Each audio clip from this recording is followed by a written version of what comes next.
Life doesn't ask if you're ready before it decides to snap you in half. It hits without warning, and the standard response we're conditioned to expect is a total collapse. Most people shatter, immediately running to others to beg for comfort or a distraction from the pressure. Modern culture frames this emotional breakdown as a virtue. We are taught that venting every internal chaos is authentic, and that broadcasting our wounds to the world is the only path to healing. In the ruthless mechanics of power, this version of authenticity is a critical liability. Bleeding your emotions publicly provides a blueprint of your triggers. You broadcast your vulnerabilities to anyone paying attention, showing where your defenses are thin. Displaying your wounds rarely attracts a rescuer. More often, it attracts predators. When the world knows what makes you flinch, they gain the ability to control your movements without ever touching you. Every social interaction is a move in an invisible war. This struggle is fought with expectations and emotional bait, designed to steal your psychological autonomy. Consider the mechanics of an emotional trigger. The moment you react with anger or a need for validation, your internal energy flows outward to the person who provoked you. You've handed them a handle to steer your actions and cloud your judgment.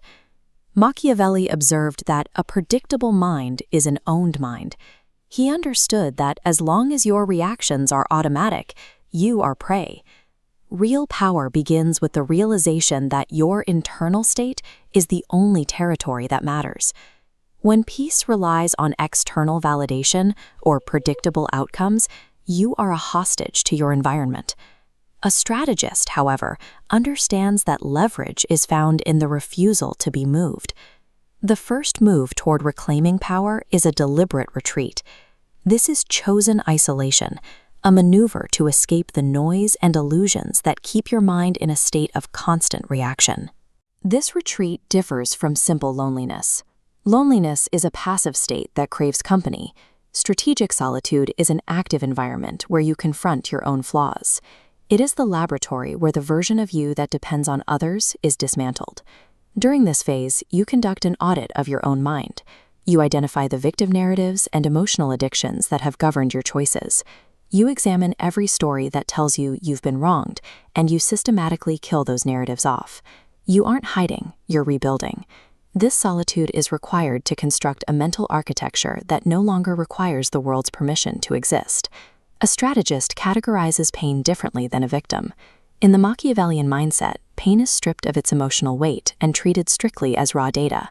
When you experience a betrayal, you dissect the system failure. This radar chart shows an incoming vector hitting a blind spot. Instead of mourning, you seal the gap. This is tactical memory. As new vectors approach, your system recognizes the pattern and deflects the threat. When pain is processed as feedback, it loses the power to cause suffering. It becomes a direct upgrade to your internal stability. There is a distinction between emotional numbness and emotional immunity. Numbness avoids the impact entirely. Immunity absorbs the hit, registers the information, and remains steady. You must audit everyone who has access to your energy. This requires the discipline to quietly cut off any person or environment that scatters your focus.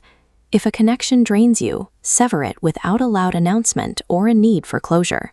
In practice, this immunity manifests as a chilling composure.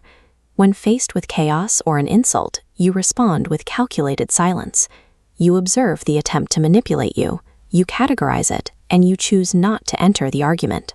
True independence is established when your internal state is sovereign. No external force can trigger a reaction unless you explicitly grant it permission to do so. When you return to society after this reprogramming, your presence creates a psychological asymmetry.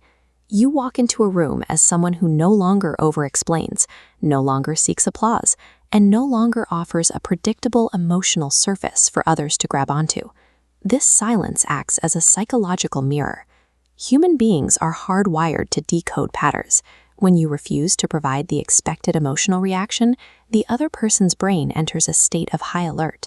In the absence of your response, they are forced to project their own guilt and insecurities into the vacuum you've created. Your composure destabilizes those who rely on manipulation. They suddenly realize they can no longer predict your next move, which shifts the burden of proof and the pressure of the moment entirely onto them. This is how your silence inflicts a pressure that reactive anger never could. You've moved the battlefield from your mind to theirs, forcing them to confront a strategist they can no longer decode. Dominance relies on the perception of unshakability.